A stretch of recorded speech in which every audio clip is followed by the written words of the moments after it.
স্বামী আছে, সন্তানও হয়, কিন্তু বাবাকে জানা নাই। আমরা যাই 100 জনকে দিমু, দেখি এখানে এরকম 3-4 হাজার মানুষ জমা হয়। আব্বুকে জানি না, এত বড় একজন আলেম।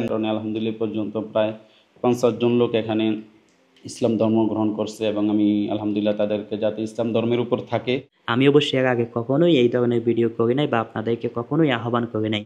আমি এখন আছি পূর্ব আফ্রিকার দেশ মালাভির জুম্বা টাউন থেকে প্রায় 25 কিলোমিটার দূরে জালি নামক একটা জায়গায়, যেখানে অনেক বড় একটা মহিলা মাদ্রাসা এবং অনেক বড় একটা মসজিদও আছে।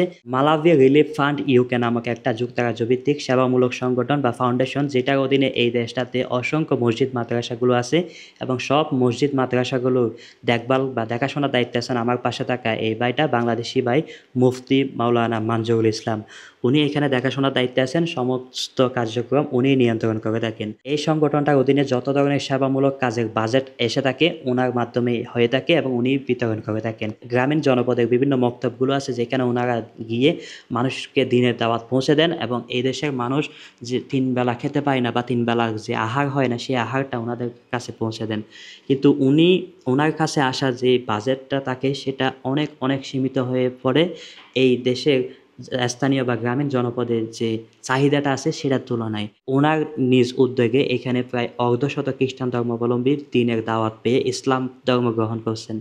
এর পাশাপাশি উনি আরও বিভিন্ন সেবামূলক এবং দিনের কাজ করে থাকেন। ওনার সাথে প্রথমে আপনাদেরকে একটু পরিচয় করিয়ে দিই, অ্যান্ড আপনাদের প্রতি এরপরে আমার একটা বিনীত অনুরোধ থাকবে।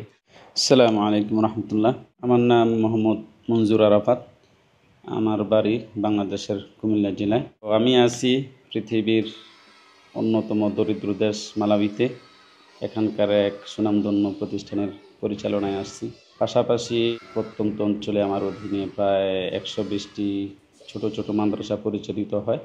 আমি এগুলা দেখাশোনা করি। মালাউইর যে আর্থিক সংকট, এটা আপনারা হয়তো ইতিমধ্যে সাইবের বিভিন্ন ভিডিওর মাধ্যমে জানতে পারছেন। শোনা আর দেখা মধ্যে অনেক তফাৎ, অনেক পার্থক্য। আমি এখানে আছি, আমি দেখি কি অবস্থা। আর্থিক সংকট, দিনই হালাত এখানে খুব করুণ অবস্থা। তো আমি আপনাদেরকে দিনই হালাতের 2-1টা মেসাল আপনাদের সামনে আমি পেশ করব। এক সময় এখানকার মুসলমান ছিল, মুসলমানের সংখ্যা ছিল সংখ্যাগরিষ্ঠ। আমাদের জুম্বা শহরে আমি আমার চোখের সামনে প্রায় 100 কিংবা এরকম আমি ইংরেজ দেখছি, কিন্তু তাদের কোনো প্রতিষ্ঠান নাই, কোনো কিছুতে কোনো দোকান নাই, কোনো অফিস আদালত করে না। তারা কি কাজ করে? পরে আমি খোঁজ খবর নিয়ে দেখি তারা সবাই খ্রিস্টান মিশনারি কাজ করে। অর্থাৎ এখানকার যে আর্থিক সংকট, খাদ্য অভাব, এই সুযোগকে কাজে লাগিয়ে আমার হাজার হাজার লাখ লাখ মুসলিমকে তারা কি করতেছে? খ্রিস্টান ধর্মের দিকে নিয়ে নিতেছে। তারা প্রতি মাসে তাদের জন্য নির্দিষ্ট একটা বাজেট দেয়। তো এই সুযোগে তারা আমার এই মুসলিম ভাইদেরকে তাদের ধর্মের দিকে নিয়ে যাইতেছে, যার কারণে আজ 70%, 60-70% থেকে আজ কত পার্সেন্ট? 15-16%। তো আমি আলহামদুলিল্লাহ, আমি অধমের হাতে আমি এই বিষয়টা নিয়ে খুব একটু করতেছি, যার কারণে আলহামদুলিল্লাহ পর্যন্ত প্রায় 50 জন লোক এখানে ইসলাম ধর্ম গ্রহণ করছে, এবং আমি আলহামদুলিল্লাহ তাদেরকে যাতে ইসলাম ধর্মের উপর থাকে, প্রতি সপ্তাহে একটা ওদেরকে নিয়ে মিটিং করি, জলসা করি। জলসা ইসলামের সৌন্দর্য, হ্যাঁ, ইসলামের সৌন্দর্য এবং নামাজ, হুজুর, বেসিক মাসালাগুলো তুলে ধরে থাকি। এবং তাদেরকে আমি কথা দিছি যে ইনশাআল্লাহ আমি তোমাদেরকে প্রতি মাসে তোমাদের জন্য একটা আমি বাজেট নির্ধারণ করবো। তো এখনও করতে পারি নাই। ইনশাআল্লাহ আশা করি আল্লাহ তাআলা আমাকে এটার ভালো কোনো উত্তম ব্যবস্থা করে দেবে।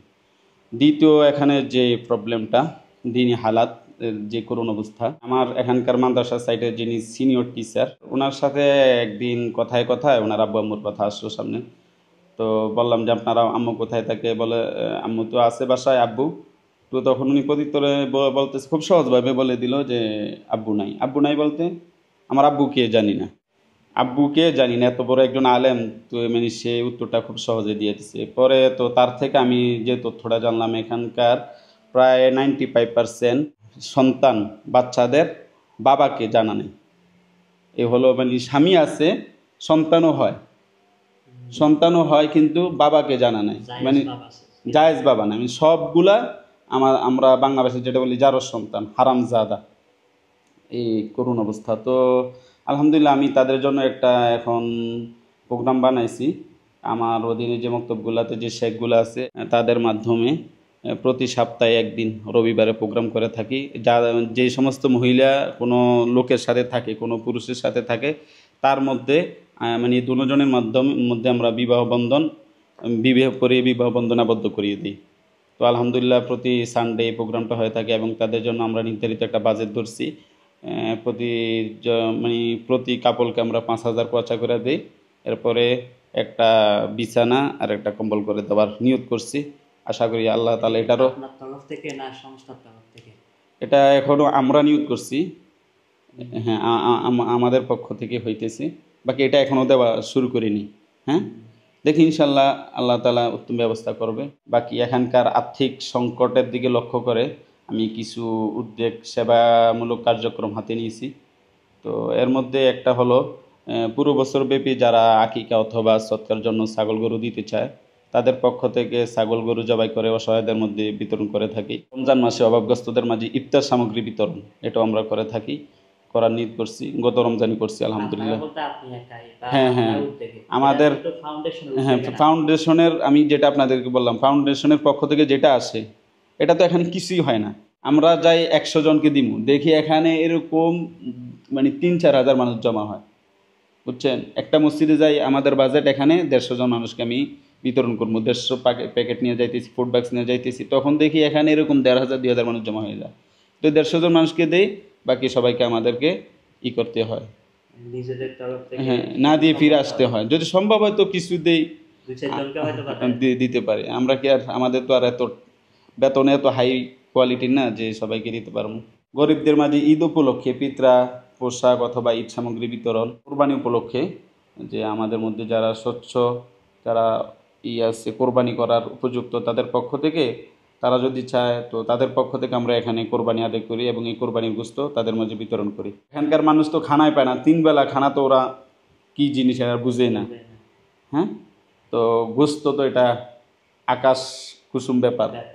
তো বছরে যদি একবার তাদেরকে গোশত খাওয়াইতে পারি, এই হলো আমার সেবামূলক কার্যক্রমগুলো। তো যেমনটা বলছিলেন যে এখানে উনি যে ফাউন্ডেশনের অধীনে আছেন ওইখান থেকে যে বাজেটটা হয় ওই বাজেটটা নিয়ে একদিন যদি একটা প্রত্যন্ত অঞ্চলের একটা মক্তবে যাই যে আজকে এই খাবারগুলো বা এই উপহার সামগ্রীগুলো আমরা বিতরণ করবো 100 জন মানুষের জন্য প্রস্তুতি নিয়ে গেছেন, গিয়ে ওখানে দেখা যাচ্ছে 100 জনের জায়গায় 1000 জন মানুষ চলে আসে। তো এখন ওনার বাকিটা দিতে হয় ওনার পকেট থেকে। এখন 1000 মানুষকে তো ওনার পকেট থেকে দেওয়া সম্ভব না, হয়তো বা লুকিয়ে 2-1 জনকে হয়তো বা দেয়, যেহেতু প্রায় সময় এরকম বিভিন্ন জায়গায় ওনার যাওয়া হয়। ওনার একটা ফেসবুক পেজ আছে, যে পেজটার স্ক্রিনশট হয়তো বা আপনারা দেখতে পাচ্ছেন, অ্যান্ড ওনার ব্যক্তিগত হোয়াটসঅ্যাপ নাম্বারও আপনাদেরকে দিয়ে রাখতেছি।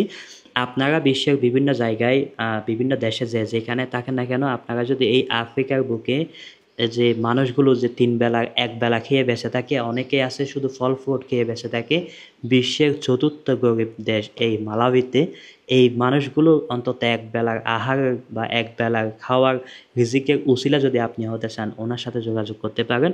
আমি অবশ্যই এর আগে কখনোই এই ধরনের ভিডিও করি নাই বা আপনাদেরকে কখনোই আহ্বান করি নাই, কিন্তু এই দেশটাতে আসার পর আমার নিজের চোখে দেখলাম, অ্যান্ড আমার এক ভাই, বাংলাদেশি ভাই, এখানে এই ধরনের একটা প্ল্যাটফর্মে আছে যে এখানে উনি চাইলে এই কাজটা করতে পারেন এবং আপনারা চাইলে এই কাজের একটা ভাগিদার আপনারা হইতে পারেন।